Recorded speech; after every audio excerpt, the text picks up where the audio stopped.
Welcome to the Learning Pines YouTube. We hope this video helps.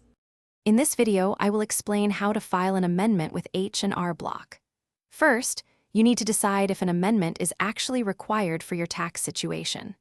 Next, gather all your original tax documents, like W-2 forms and 1099s, along with any new or corrected information you have received.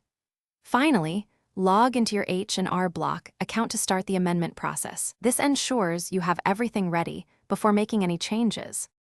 Once logged in, navigate to your previously filed tax return. You'll typically find an option to amend or correct your return. Click on this, and the H&R Block software will guide you through the initial steps of creating an amended return. It's important to work with the original return data to ensure accuracy. This process usually takes just a few moments to initiate.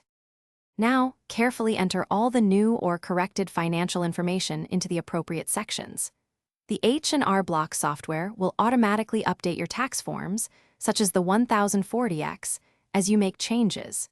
Take your time to review every section of the amended return to ensure all details are accurate and complete. The system will then calculate any changes to your tax liability, whether it's a refund or an amount due. After a thorough review, follow the final instructions to submit your amended return. While some amendments can be e-filed, many require printing and mailing to the IRS. Be sure to include any required supporting documents. Remember to keep copies of your original return, the amended return, and all supporting documentation for your personal records. The IRS typically takes several weeks, sometimes up to 16 weeks, to process amended returns. Thanks for watching. Consider subscribing if we helped you.